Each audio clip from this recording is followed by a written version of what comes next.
Our next speaker is Jen Dionne, and she is also from Harry Atwater's group at Caltech, and does a lot of work with metamaterials and plasmonics. And she's going to be talking about how plasmonics can enhance photocatalysis and also photovoltaics. Well, thanks, Mike, for the introduction, and a huge thank you to the organizers for giving me the opportunity to present our work today. It's truly an honor to be here. We just started our GCEP funding about a year ago, and I'm especially excited to be giving a presentation sandwiched between two of my scientific heroes, Mark Brungersma on the one end and Harry Gray on the other end. So like Mike said, my name is Jen Dionne. I'm an assistant professor in the Department of Material Science and Engineering. And the work that I'll be telling you about today was performed by a team of very talented students and postdocs in my group, and also in collaboration with Alberto Soleil's group and Mike McGeehy's group. So we got a great primer on plasmonics from Mark, and what I'd like to tell you about is how we can use the plasmon resonances of small particles to not only enhance photocatalysis, but also photovoltaics. So perhaps a more appropriate title for the talk would be, "Oh, the Places Plasmons Go." You can tell that this title was a bit inspired by Dr. Seuss. So the outline of my talk is a poem. Oh, the plasmons go quantum when particles are small. Their spectra shift blue. Their peaks are less tall. So I'll show you how we can first probe the plasmon resonances of very small particles approaching the cluster size, where these particles are indeed catalytically active. And because they're so sensitive to their surroundings and charge, catalytic sensing is easy on particles small and large. So we'll use the plasmon resonances of small particles to detect charge transfer during photocatalysis. We'll coat titania over a metallic core. UV light gets absorbed. Electron-hole pairs separate more. So when we shine light on a titania core, we generate electron-hole pairs. And because of the lower Fermi level of the silver compared to the conduction band of the titania, we can hold on to those electrons in the silver core. But solar photons span wavelengths red, green, and blue. For efficient photovoltaics, we'll use upconversion too. So I'll show you how we can use some of the lower energy photons that normally get transmitted through photocatalysis or photocatalysts in solar cells, combine them together to create a more energetic photon that then can get reabsorbed by the cell or catalyst. OK, so a quick reminder on the plasmon resonances of conducting particles. Let's assume we have a metallic nanoparticle with a size that's much smaller than the wavelength of light. When light is incident on this particle, the free electrons oscillate in response to the driving electric field of light, basically causing a small localized electric dipolar moment. For particles that are much, much smaller than the wavelength of light, as is the case for most particles we'll be working with in photovoltaics and also in photocatalysis, we can write the polarizability in terms of the radius of the particle and also the dielectric constant of the metal, epsilon, the permittivity, and as a function of the permittivity of the surrounding medium, epsilon m. Then the scattering and absorption of the small particle can be written in terms of the polarizability. And you'll notice that the polarizability is maximized when the dielectric constant of the metal is -2 times that of the medium. So let's assume we have a silver nanoparticle. Here I'm plotting the dielectric function of silver as a function of wavelength. If our particle is in vacuum, then we'll get a peak in the polarizability at a wavelength of around 355 nanometers, where we meet the condition where the denominator blows up. And then if we plot the absorption efficiency of the particle as a function of wavelength, we also get a peak at that wavelength. The absorption efficiency and scattering efficiency of small plasmonic particles is highly tunable, both with effective medium, with particle size, with aspect ratio. And to illustrate some of those properties, here I'll just show you if we change from a 10 nanometer particle to a 50 nanometer particle, you'll notice we redshift that plasmon resonance, so where we have a peak in the absorption efficiency. If we change the aspect ratio to make it slightly elongated, then we also shift the resonance. If we change the surrounding medium, for example here, instead of having vacuum, having water with a slightly higher refractive index, we further redshift the resonance. And then because the plasmon resonances depend upon the number of conduction electrons in the particles, we can also shift the resonance by addition of electrons. So you'll notice as we add more and more electrons, we get more and more of a blue shift on our particle. So plasmon resonances have been used pretty often for energy conversion applications, and here I'll just highlight a couple of examples. Mark talked a little bit about plasmon and me resonance for photovoltaics. He's also done some really nice work on photocatalysis, where he used gold nanoparticles to resonantly absorb light in a photocatalytic cell, where basically the particles were coated with iron oxide, and he saw not only an absorption enhancement of light, but also a photocurrent enhancement. Plasmon resonances have also been used to generate hot electrons, so using small gold nano antennas. These nano antennas can basically absorb light, generate surface plasmons, and then some of those plasmons are energetic enough to basically tunnel over a Schottky barrier into a silicon substrate, allowing there to be some small photocurrent that's measured below the band gap of silicon. Plasmon resonances have also been used as reaction sensors. I mentioned that they were very sensitive to their surrounding environment. So on the right-hand side, here's a gold core with a palladium shell. And as we load in hydrogen to the palladium shell, you'll notice a slight redshift in the plasmonic resonance. Also, as you load electrons onto a plasmonic particle, you'll also notice that we get a shift in the peak wavelength. So if you look at the scale bars on each of these particles, you'll notice that they're all rather big. Typically, the particles that are used have dimensions on the order of 50 to 100 nanometers. But if you look at most typical catalysts and plot their activity as a function of the diameter of the particle, you'll notice that that activity is actually pretty small for larger diameter gold particles or metallic particles, and then increases as the size of the particle is reduced. Here I'm showing the specific example of CO oxidation on gold particles. But until you really get to about 5 or so nanometers, there's not much catalytic activity. So one of the first questions I'll address in this talk is whether or not we can detect plasmons from particles in the sub-10 nanometer regime. Because if we can, it'd be very interesting to use these small particles as basically probes of catalytic reactions. Kind of the second question I'll answer, given that kind of a foray, or basically the answer to this question will be yes, is whether we can use these plasmons to monitor photocatalytic reactions in situ.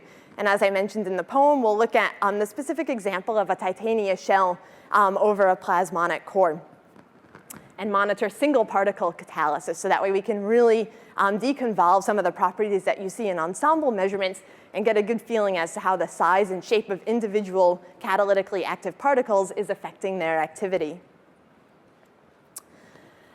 In the final part of my talk, I'll show you how we can improve below band gap absorption of solar photons for photocatalysis and also for photovoltaics, especially in this system where we're only really absorbing light in the UV or potentially in the blue, how we can make use of more of those low energy photons.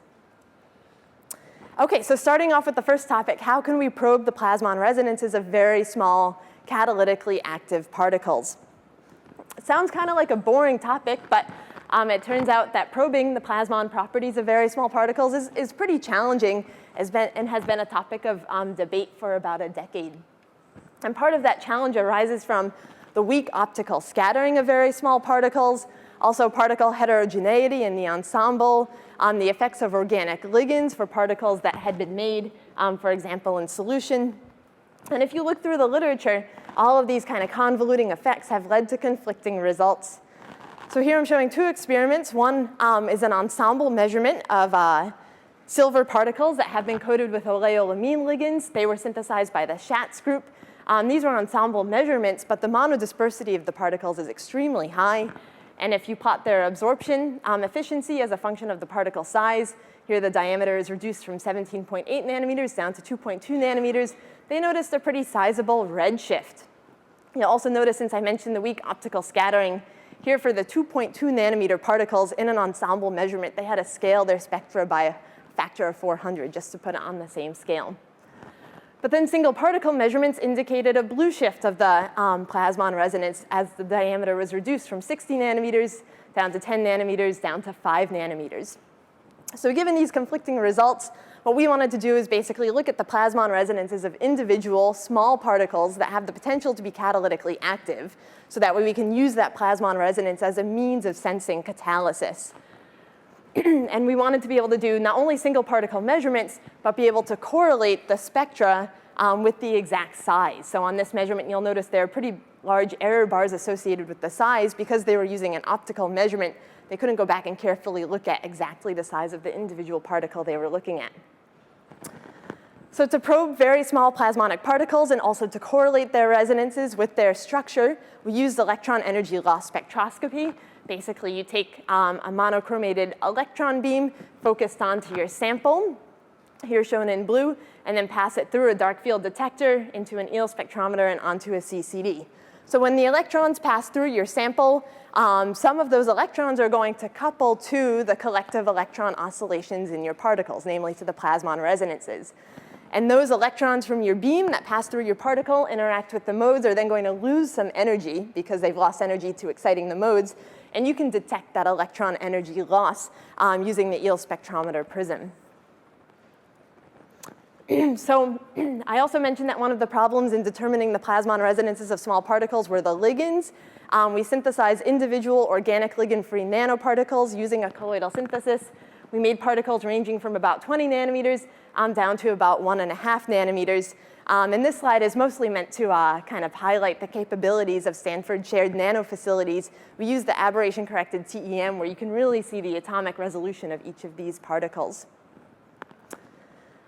Then using the electron beam, we can locally excite plasmonic modes. So here we put the electron beam over the edge of the particle. The beam has a width of about 0.25 nanometers.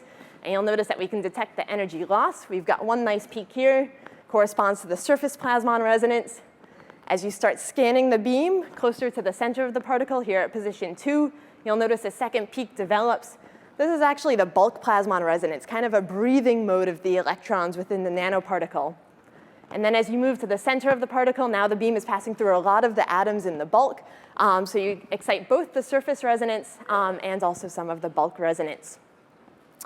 We can repeat these measurements on different size particles here, ranging from 11 nanometers down to 1.7 nanometers, and detect the surface plasmon spectra. And you'll notice a couple of trends. Notably, there's a pretty substantial blue shift. There's also a bit of a broadening and also a decrease in the intensity of the peak. We can take each of these peak positions for each of the particle sizes and plot that as a function of particle diameter. So you'll notice as the particle size is reduced from 20 nanometers down to about 1.5 nanometers, we do have a pretty significant blue shift on the order of 0.4, so electron volts. We can also do the same for the bulk resonance, which is always at higher energies. The bulk resonance exhibits a blue shift of about 0.1 electron volts. We can understand these results not so much using a classical treatment, because classically you would expect that the electrons would interact more with the surface as the particle size is reduced, and that surface interaction would kind of damp out your surface plasmon resonances. So here's that damping term. Basically, it's proportional to 1 over r, so the damping increases as the particle size is reduced. This accounts for the peak broadening that we see experimentally, but it actually predicts a redshift. So to account for the blue shift, we use a quantum approach, where we assume that as a particle is getting smaller, there are going to be very closely spaced discrete energy levels. They're spaced by no more than a fraction of, or fractions of milli-electron volts.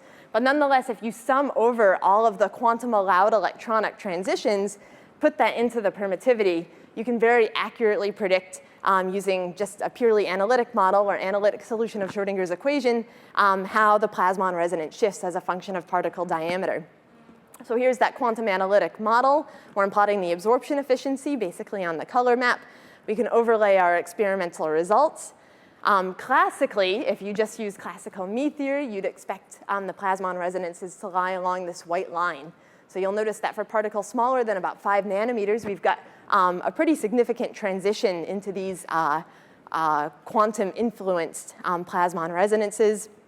We can also plot the bulk plasma resonance, and we can compare our results with full ab initio calculations. So first, to answer this question that I posed at the beginning of my talk, can we detect plasmons from particles in the sub-10 nanometer regime? The answer is yes. We can go all the way down to about 1 nanometer particles. But you do need to make sure that if you're using these as kind of a benchmark for detecting catalytic reactions, that once you get below about 5 nanometers, you really need to take into account these quantum-influenced electronic transitions that are going to modify the plasmon resonance. OK, so can we use these plasmons to monitor photocatalytic reactions in situ? So one of the studies that got us really excited about catalysis was published by Youngblood and colleagues in JACS in 2009. And they used titania for overall water splitting catalysis. So their titania was sensitized with a dye molecule. And when visible light with a wavelength of 532 nanometers was illuminated onto the system, basically an electron hole pair was generated, or the dye was excited. And the electron was very quickly transferred to the porous titania. The electron could then hop basically to a platinum electrode where it could be used for generation of hydrogen.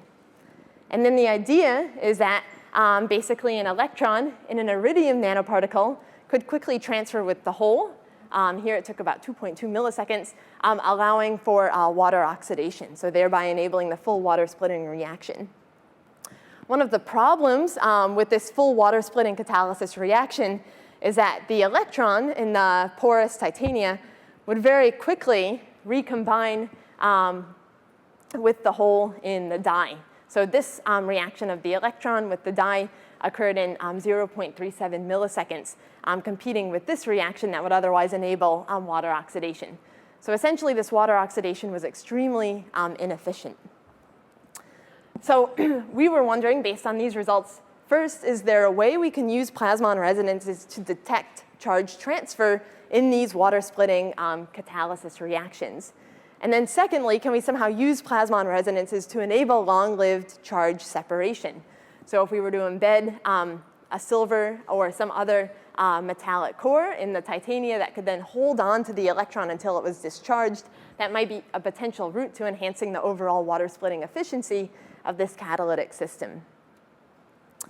So as a first measurement, we considered a silver core with a titania shell. This is a concentric geometry, not necessarily the sort of geometry you'd want to use in overall water splitting, but a nice, simple system to start with.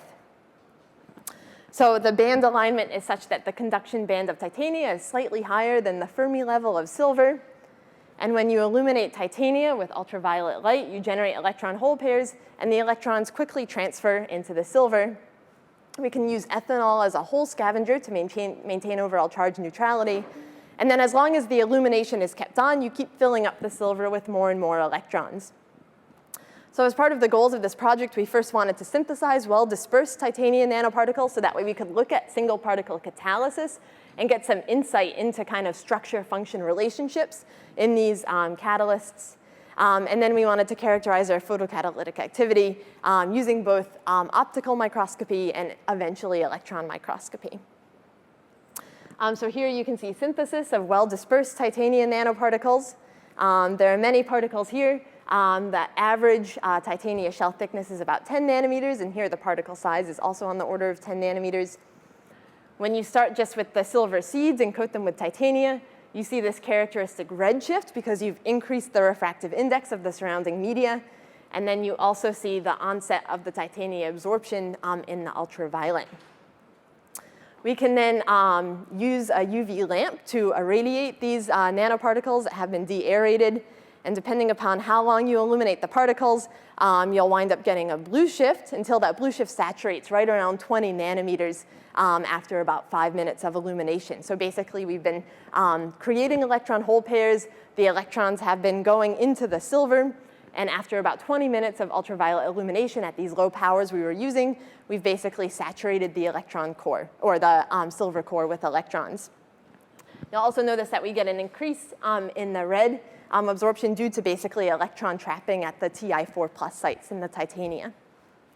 Then we can discharge in oxygen, and you'll notice that the system blue shifts back essentially to its initial state, although it does take a little bit longer to discharge, on the order of 60 minutes.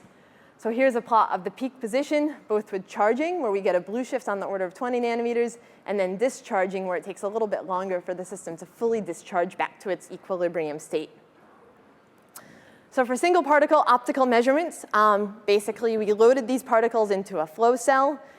Here you can see well-dispersed individual particles that are silver-coated with titania. I'll zoom into just 3. We can illuminate with ultraviolet light. On these individual particles, you'll notice a blue shift of the scattering resonance. and then we can discharge in oxygen, where we get a redshift back to the equilibrium state. So here I'm comparing the ensemble measurements with the individual particle measurements. Here the bars basically denote the peak full width at half maximum. And while this is a work in progress, you'll notice a couple of trends. First of all, the blue shift on the individual particles is not quite as significant, perhaps due to substrate effects. Also, you'll notice that the dynamics of charging and discharging are also much different. These particles in the individual particle measurements discharge much faster. So ongoing work is to correlate the single particle structure with the catalytic activity, and then bring this down to the very small particle size by using in situ liquid cell electron microscopy. So can we use plasmon resonances of small particles to monitor photocatalytic reactions? I'd say that preliminary results are very promising, and down the road it will be very exciting to correlate catalyst size and shape with activity. So in my final few minutes, I want to talk a little bit about how we can improve below band gap absorption of solar photons for both photocatalysis and photovoltaics. So for those of you who aren't familiar with solar upconversion, if you consider a solar cell, whether it's a photovoltaic cell or a photocatalyst, approximately 30 to 50% of the sun's energy can't be absorbed because the photons aren't of sufficiently high energy to be above the band gap of your absorbing material. So the way an upconverting material would work is basically it would be placed behind a solar cell, separated by the cell using an insulating layer, so that way you don't have electrical contact that prevents any deleterious effects of the upconverter on the electronic properties. And the upconverter basically takes one or more low energy photons, combines them together into a higher energy photon that then can be sent back to the solar cell for absorption. So you can essentially model the upconverter as almost a light emitting diode that's just collecting low energy photons, combining them together, and then sending a higher energy photon back to the solar cell above it. And if you plot the cell efficiency as a function of the cell band gap, both without an upconverter here in blue and with an upconverter shown in red, you'll notice, first of all, that over basically all cell band gaps, you wind up with an absolute increase in cell efficiency. The peak cell efficiency increases from about 30%, coming from the Shockley-Queisser limit, to 44%. Also, the ideal cell band gap blue shifts from 1.1 electron volts to 1.8 electron volts. So it seems very encouraging, but there are a couple challenges that need to be addressed. First of all, the upconversion absorption and emission efficiency tends to be pretty low in natural systems. Also, the upconverter absorption bandwidths are not as large as we'd like them to be. They don't span the entire solar spectrum in infrared. And then we also need to ideally place the upconverter energy levels. And just to highlight some of these challenges, here are some calculations showing that as you increase the upconverter absorption efficiency, so how many photons the upconverter can absorb compared to how many are incident on it, and also if you increase the recombination efficiency, so how many sets of 2 electrons get sent or generated into a single high energy photon, basically we wind up with the largest % increase in efficiency when we have a high recombination efficiency and a high absorption efficiency. Also, just to point out the impact of the upconverter bandwidth for essentially very small upconverter bandwidths, we get the Shockley-Queisser limit, the thermodynamic limit. And then as you increase that upconverter bandwidth, we wind up with very large increases in cell efficiency. So we want to have upconverters that also absorb over a pretty large spectral range. So in our group, we're working on 2 upconverting systems, one of which is a bimolecular system. It's based on triplet annihilation, where you have a sensitizer molecule that's responsible for absorbing the light, and then an emitter molecule that can take some of the energy from the absorbing molecule and upconvert it. So here's phosphorescence just from the sensitizing molecule. And then if we mix both of these molecules in solution, here's the upconverted luminescence using just a handheld green source. The upconversion efficiencies of bimolecular systems have been measured to be about 20%, so they're actually pretty high. My group is also exploring lanthanoid doped nanoparticles, which can absorb more efficiently in the near infrared. So here are some nanoparticles made by my student, Dionne Wu. Generally, the hexagonal phase tends to be the most efficient phase for this upconversion scheme. And here you can see upconversion of infrared light to green. So I don't have too much time to go into the details of this work, but if you saw Diane's poster yesterday or Michael and Maverick's poster, our group has been working on both making upconverting composite films, where we can get enhancements on the order of 5 in the upconversion efficiency, and also film conductivities that are comparable with ITO. We can also tune the upconversion lines, basically the spectral positions, by applying pressure and hence changing the crystallographic orientation of our upconverting nanoparticles. We are also exploring nanostructures that allow for extreme enhancements both in the absorption. So here if we have an upconverter doped core with a metallic shell, we can get absorption enhancements of at least 100 throughout the entire core. We've been able to colloidally synthesize these particles. And you'll notice that the upconverted efficiency that's sent back towards the cell can be improved by about a factor of 100. Here are experimental scans showing an improvement of about a factor of 15. So with that, I'd like to conclude by kind of answering these questions with a quote from George Bernard Shaw saying that some see things as they are and ask why. Others dream things that never were and ask why not. I'd like to propose that we can address these questions, and while our research is at a very early stage, I think the results are encouraging. I'd like to thank all of the students in my group and also in Alberto's group and Mike McGeehee's group who really did all the hard work to make this work possible. And I'd also like to thank our funders, in particular GCEP, who was one of the first funding agencies to fund my group, so they really helped us take off.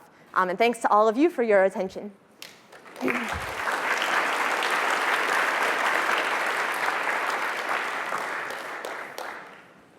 What's the theoretical limit of the upconversion efficiency? The maximum, the question is, what is the theoretical maximum efficiency you can gain with an upconverter? And that's 44% if you had an ideally placed upconverter. Okay, we've got a question in the back there.